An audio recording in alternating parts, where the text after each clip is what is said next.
আমাদের এই ভিডিওটি না টেনে পুরোপুরি দেখুন এবং আমাদের এই চ্যানেলটি অবশ্যই সাবস্ক্রাইব করুন। নাহমাদুহু ওয়া নুসাল্লি আলা রাসূলিহিল কারীম, আম্মা বা'দ, আউযু বিল্লাহি মিনাশ শাইতানির রাজীম, বিসমিল্লাহির রহমানির রহিম। সম্মানিত ভাইয়েরা, আমরা আশরাফুল মখলুকাত, আল্লাহ রাব্বুল আলামিন আশরাফুল মখলুকাতের গুণ বৈশিষ্ট্য কীরকম হওয়া দরকার সে বিষয়ে পবিত্র কোরআন শরীফ আল্লাহ পাক আমাদের জানিয়ে দিয়েছেন হযরত মুহাম্মদুর রাসূলুল্লাহ সাল্লাল্লাহু আলাইহি ওয়াসাল্লাম। একটা মানুষের মধ্যে যে চরিত্রগত দোষ থাকলে মানুষ ঘৃণা করে, সমাজ ঘৃণা করে এবং আল্লাহ পাক ঘৃণা করে, সেই ঘৃণিত কাজগুলি থেকে যেন আমরা বেঁচে থাকি, সেই কথাটাই মহানবী হযরত মুহাম্মদুর রাসূলুল্লাহ সাল্লাল্লাহু আলাইহি ওয়াসাল্লাম বুখারী শরীফের 186 নম্বর হাদিসে তিনি বলেছেন। এটা বর্ণনা করেছেন হযরত আবু বাকারতা রাদিয়াল্লাহু আনহু। তিনি বলেন, ওয়ান আবি বাকারতা রাদিয়াল্লাহু আনহু قال كنا عند رسول الله صلى الله عليه وسلم فقال ألا أنبئكم بأكبر الكبائر ثلاثا على الإشراك بالله وعقوق الوالدين وشهادة الزور وقول الزور. وقال رسول الله متكئا فجالس ما راك بكرهل حتى قلنا লাইতাহু শাকানাতা। হযরত আবু বাকারাতা রাদিয়াল্লাহু আনহু হতে বর্ণিত, তিনি বলেন, আমরা রাসূলুল্লাহ সাল্লাল্লাহু আলাইহি ওয়াসাল্লামের মজলিসে একদিন বসেছিলাম। তিনি আমাদেরকে বললেন, আমি কি তোমাদেরকে বলবো না কঠিন গুনাহগুলি কি কি? কঠিন গুনাহগুলি কি কি আমি কি তোমাদেরকে বলবো না? এ কথাটা তিনি 3 বার বললেন। বলে তিনি বললেন, তোমরা আল্লাহ পাকের সাথে কাউকে শরীক করো না, পিতা মাতার অবাধ্য হও না, পিতা মাতাকে কষ্ট দিও না, আর মিথ্যা সাক্ষ্য দিও না। আসলে মানব চরিত্রের এই ত্রুটিগুলি যদি আমাদের থেকে যায় তাহলে তো আমরা আল্লাহর প্রকৃত বান্দা হতে পারবো না। অর্থাৎ এই 3টি গুনাহ থেকে আল্লাহ রসুল আমাদেরকে বেঁচে থাকতে বলেছেন। আমাদেরকে চেষ্টা করতে হবে, আমাদের রব হচ্ছেন আল্লাহ, আমাদের স্রষ্টা হচ্ছেন আল্লাহ, একমাত্র মাবুদ তিনি, কাউকে তার সাথে শরীক করা যাবে না। আল্লাহ রাব্বুল আলামিন পবিত্র কোরআন শরীফে বলেন, ওয়া'বুদুল্লাহা ওয়া লা তুশরিকু বিহি শাইআন ওয়া বিল ওয়ালিদাইনি ইহসানা। তোমরা আল্লাহর সাথে শিরক করবা না, পিতামাতার সাথে ভালো ব্যবহার করো, পিতামাতার সাথে ভালো ব্যবহার করো, আর আল্লাহ পাকের ইবাদত করো। সম্মানিত প্রিয় ভাইরা, আমরা আমাদের জীবনে লক্ষ্য রাখব যেন আমরা আল্লাহ পাকের সাথে কাউকে শরীক না করি। এটা বড় মাপের গুনাহ। আমরা খেয়াল রাখব আমরা যেন পিতামাতার অবাধ্য না হয়, তাদের সাথে ভালো ব্যবহার করি, এটা আল্লাহ পাকের হুকুম। আর মিথ্যা সাক্ষ্য না দেই। মিথ্যা সাক্ষ্য দেওয়া, মিথ্যা কথা বলা কবিরা গুনাহ, এর থেকে বড় গুনাহ। মিথ্যা হচ্ছে সকল পাপের মা, সকল অন্যায়ের মূল, সকল জুলমের মূল হচ্ছে মিথ্যা। এটা থেকে আল্লাহ রাব্বুল আলামিন আমাদের বেঁচে থাকতে বলেছেন, আল্লাহ রসুলও বলেছেন। সমাজে মিথ্যার সয়লাভ চলছে, আসুন আমরা নিজেদেরকে মিথ্যার মতো কবিরা গুনাহ থেকে হেফাজত করি। সম্মানিত সুধী মণ্ডলী, আপনারা জানেন হযরত আবু আব্দুল্লাহ ইবনে আমর হতে বর্ণিত, এটা হচ্ছে বুখারী মুসলিম শরীফের 187 নম্বর হাদিস। আল্লাহ রসুল বলেন, যে 4টি স্বভাব যদি কোনো মানুষের মধ্যে থাকে, 4টি বদগুণ যদি কোনো মানুষের মধ্যে থাকে, তাহলে সে হচ্ছে প্রকৃত অর্থে মুনাফিক। মুনাফিক সম্পর্কে আল্লাহ রসুল বলছেন এই বুখারী শরীফের হাদিসে, ওয়ান আব্দুল্লাহ উমার রাদিয়াল্লাহু আনহু আন্নান নাবিয়্যু ক্বালা আরবা মান কুন্না ফীহি কানা মুনাফিকান খালিসান ওয়া মান কানাত ফীহি খাসলাতান মিনহুন্না ওয়া কানাত ফীহি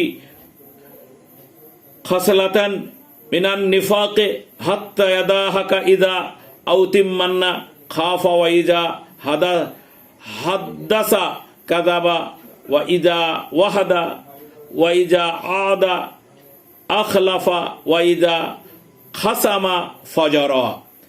187 নম্বর হাদিস বুখারী শরীফে। আমরা মনে রাখব যে 4টি স্বভাব মানুষের মধ্যে পাওয়া যায়। বন্ধু, প্রিয় সাথী, আমরা মিলিয়ে নিই আমরা এই গুনাহের মধ্যে, এই চরিত্রের মধ্যে আমরা আছি কিনা। প্রিয় সাথী, রাসূল সাল্লাল্লাহু বললেন 4টি স্বভাব যদি কাউরির মধ্যে থাকে, তার মধ্যে একটি হলো কথা বললে সে মিথ্যা কথা বলবে, আমানত রাখলে খেয়ানত করবে, আর ওয়াদা করলে ভঙ্গ করবে। আমরা নিজেদের দিকে তাকাই, সমাজ জীবনে আমরা এই কাজটা করি না করি না। আসুন আমরা নিজের বিবেককে জিজ্ঞেস করি, আমরা আজকে হর হামেশা ওয়াদা করি, হর হামেশা ওয়াদা খেলাফ করি, আমরা কিছুই মনে করি না। হর হামেশা কথা বললেই আমরা মিথ্যা কথা বলি। হর হামেশা আমাদের কাছে অনেকে আমানত রাখে, সে আমানতের খেয়ানত করি। সুধীমণ্ডলী, মনে রাখবেন যে হযরত সুফিয়ান ইবনে উসাইদ হাজরামি বলেন, আমি রাসূলুল্লাহকে একথা বলতে শুনেছি যে সবচেয়ে বড় খেয়ানত হলো নিজের ভাইয়ের কাছে মিথ্যা কথা বলা। আপনি এমনভাবে নিজের ভাইয়ের কাছে কথা বললেন, ভাই মনে করলো এটা সত্য কথা, আসলে আপনি ওটা মিথ্যা কথা বলেছেন। এটাকে বলা হয় বড় খেয়ানত। মিথ্যা কথা বলা গুনাহে কবিরা, ভাইয়ের কাছে মিথ্যা কথা বলা আরো গুনাহের কবিরা। আমানতের খেয়ানত করা। সম্মানিত সুধীমণ্ডলী, আসুন আমরা ভালো মানুষ হই, সাহাবিয়ানা চরিত্র আমরা অর্জন করি। আমাদের মধ্যে যেন মিথ্যা না থাকে, আমানতের খেয়ানত না থাকে। আর আমরা যেন মনে রাখি যে আমরা আমানতের খেয়ানত না করি, মিথ্যা কথা না বলি, আর ওয়াদা যেটা করলাম মানুষের কাছে সেটা যেন ভঙ্গ না করি। সম্মানিত সুধীমণ্ডলী, আমাদেরকে মনে রাখা দরকার যে হযরত আব্দুল্লাহ ইবনে মাসউদ বলেছেন, কৌতুক ছলে ও গৌরবময় প্রদর্শন করার জন্যে কোনো মিথ্যা কথা বলা সমীচীন নয়। আর তোমরা কখনো তোমাদের সন্তানদের সাথে এমন ওয়াদা করবে না যা তোমরা পূরণ করতে পারবে না। বাচ্চাদেরকে ফাঁকি দেওয়া, তাদের সাথে মিথ্যা কথা বলা আমরা মনে করি কোনো অপরাধ নয়, কিন্তু রাসূল করিম সাল্লাল্লাহু আলাইহি ওয়াসাল্লাম বলেছেন, ইবনে মাসউদ বলেন, কৌতুক ছলেও ও গৌরব প্রদর্শনের জন্য কোনো মিথ্যা কথা বলা যাবে না। আমরা যদি নিজেরা বাচ্চাদের কাছে, আমরা হর হামেশা দেখি বাবা মা বাচ্চাদেরকে শান্ত করার জন্যে, বুঝানোর জন্য মিথ্যা কথা বলে। এইটার মধ্য দিয়ে আপনার সন্তানের মধ্যে মিথ্যার চর্চাটা আপনি শুরু করবেন, আর আপনার সম্পর্কে ধারণা খারাপ হবে আপনার সন্তানেরই। আপনারা মনে রাখবেন, আমাদের সবচেয়ে চরিত্রের যেটা বদগুণ সেটা গীবত করা। ওয়ান আবি হুরায়রাতা রাদিয়াল্লাহু আনহু আন্না রাসূলুল্লাহ ক্বালা আতাদরুনা মাল গিবাতা ক্বালা আল্লাহু ওয়া রাসূলুল্লাহ সাল্লাল্লাহু আলাইহি সাল্লাম ক্বালা যিকরুকা আখাকা বিমা ইয়াকরাতু কিলা আফরাআইতু ইন কানা ফি লাজি মা আকুলু ক্বালা ইন কানা ফিহি মা তাকুলু ফাকাদ সাইতাবাতুহু ওয়া ইন কুনতুম তাকুম ফিহি মা তাকুলা ফাকাদ ইয়াহাত্তাহু। এটা হচ্ছে মিশকাত শরীফের হাদিসে এসেছে, রাসূলুল্লাহ সাল্লাল্লাহু আলাইহি সাল্লাম বলেন, রাসূলুল্লাহ সাল্লাম বলেছেন, আবু হুরায়রাতে বর্ণিত, তোমরা কি জানো গীবত কাকে বলে? তোমরা কি জানো গীবত কাকে বলে? সাহাবীরা জবাব দিলেন, হুজুর আপনিই বেশি ভালো জানেন। রাসূলুল্লাহ সাল্লাল্লাহু আলাইহি সাল্লাম বললেন, গীবত হলো তাই যা তোমার মুসলমান ভাইয়ের অসাক্ষাতে এমন কিছু বর্ণনা করো, অসাক্ষাতে এমন কথা বলো যাতে তার মান সম্মান নষ্ট হয়, তাকে সমাজে ছোট হেয় করার জন্যে তার বিরুদ্ধে আমরা চায়ের দোকানে সর্বত্র আজকে সমালোচনাটাই হচ্ছে আমাদের আসল কাজ। রাসূলুল্লাহ সাল্লাল্লাহু আলাইহি সাল্লাম বলেন, যারা সমালোচক, মানুষের গীবত করে, গীবতের থেকে কঠিন গুনাহ আর পৃথিবীতে নাই। রাসূলুল্লাহ বলেন, জমিদার গীবত করছো, তার কাছে ক্ষমা চেয়ে নিও, আর যদি সে মরে যায় তাহলে মৃত ব্যক্তির জন্য দোয়া করো। সম্মানিত ভাইরা, আমরা অযথা অপ্রয়োজনে বিনা কারণে একটা মানুষকে নিয়ে সকালবেলায় ফজর নামাজ পড়েই আমরা চায়ের দোকানে একটা মানুষের সমালোচনায় বসে যাই, যাতে তার আত্মসম্মান নষ্ট হয়। আসলে যদি সে কাজটা সে না করে থাকে, তাহলে আপনি সেই গুনার ভাগীদার হয়ে যাবেন। গীবত করা হচ্ছে মৃত ভাইয়ের মাংস খেলে যে গুনাহ হয়, মরা ভাইয়ের মাংস খেলে যে গুনাহ হয়, সেই গুনাহ গীবত করলে হয়। ভাইজান, আমাদের সমাজে গীবতে ভরে গেছে, পরচর্চায় ভরে গেছে। আমরা কখনো ভাবি না যে দোষ বর্ণনা করছি, এ দোষটা আমারও আছে কিনা।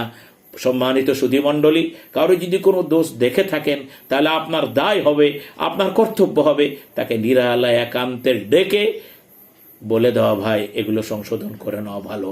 কাউকে অপদস্থ করার উদ্দেশ্যে বললে আপনি নিজে ভালো মানুষ হলেন না, গীবতের মতো মহান গুনাহে আপনি লিপ্ত হলেন। হযরতে আবু সাঈদ খুদরি রাদিয়াল্লাহু আনহু হতে বর্ণিত, রাসূলুল্লাহ সাল্লাল্লাহু আলাইহি সাল্লাম বলেছেন, ব্যভিচার মানে গীবত হলো ব্যভিচারের থেকেও জঘন্য।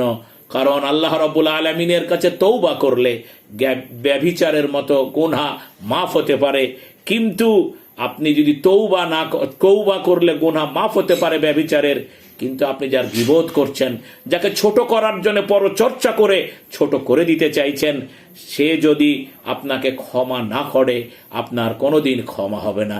এত ভয়ানক আমাদের চরিত্রে এই ত্রুটিগুলি আছে। আমরা হর হামেশা মিথ্যা কথা বলি, আমরা হর হামেশা আমরা কোনো বন্ধু টাকা রাখতে দিল, মসজিদের কোনো টাকা, সমাজের কোনো টাকা, রাজনীতির নেতাদের কোনো রাজনৈতিক তহবিল আমরা নির্দ্বিধায় লোপাট করে দিই। একবার ভেবে দেখবেন না আপনার মানবীয় গুণে এগুলো ঠিক না।